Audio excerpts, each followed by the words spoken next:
তব কথামৃতং তপ্ত জীবনং কবিভিড়িতং কলমশাপহম শ্রবণমঙ্গলম শ্রীমদাততং ভুবি গৃণন্তি যে ভুরিদা জনা। নমস্কার, অমৃতবাণী চ্যানেলে আপনাদের সকলকে স্বাগত। শ্রী শ্রী ঠাকুর, মা ও স্বামীজির রাতুল চরণে শতকোটি প্রণাম জানিয়ে শুরু করছি আমাদের আজকের পাঠ।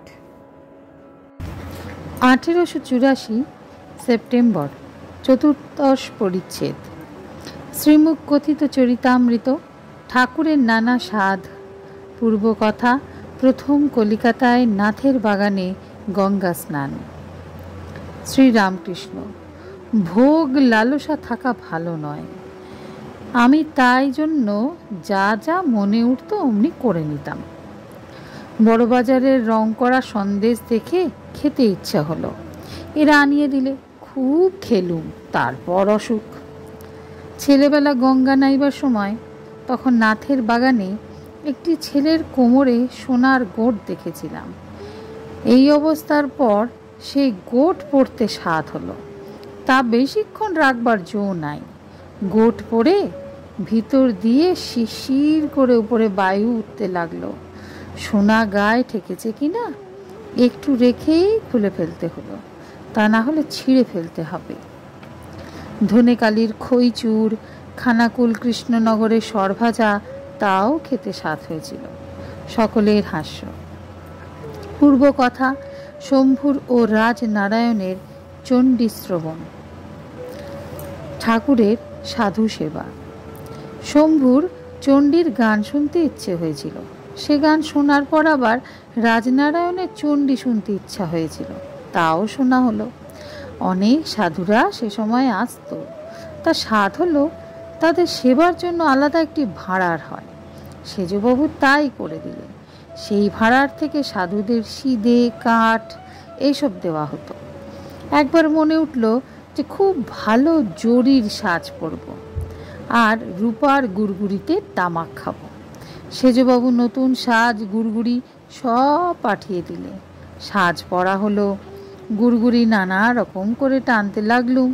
একবার ওপাশ থেকে, একবার ওপাশ থেকে, উঁচু থেকে নিচু থেকে।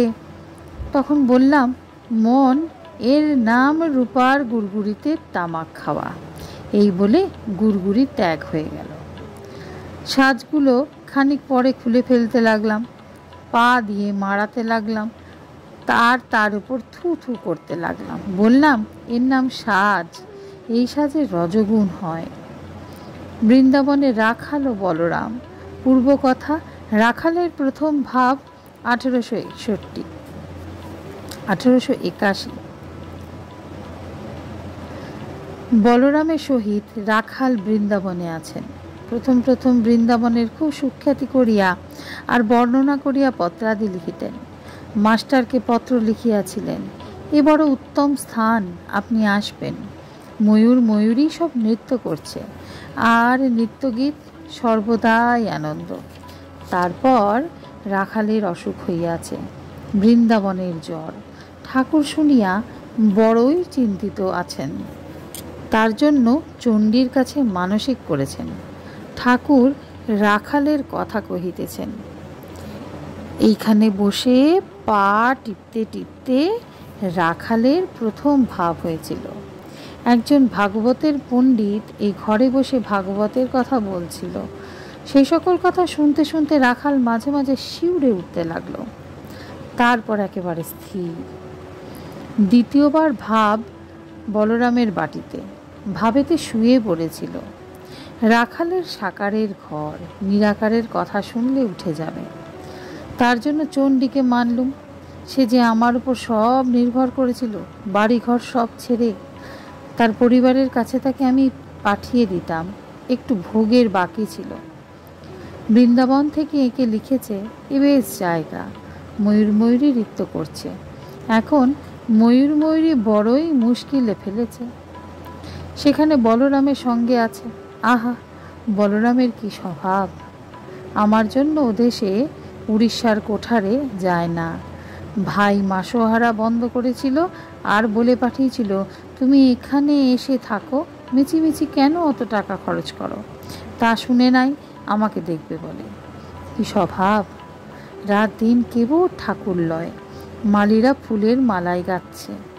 টাকা বাঁচাবে বলে বৃন্দাবনে 4 মাস থাকবে, 200 টাকা মাসোহারা পায়। আজকের পাঠ এই পর্যন্তই। নমস্কার। কথামৃতে সুধাধারার সাথে শ্রী শ্রী ঠাকুর, মা ও স্বামীজির অনুধ্যানের জন্য চ্যানেলটি সাবস্ক্রাইব করুন।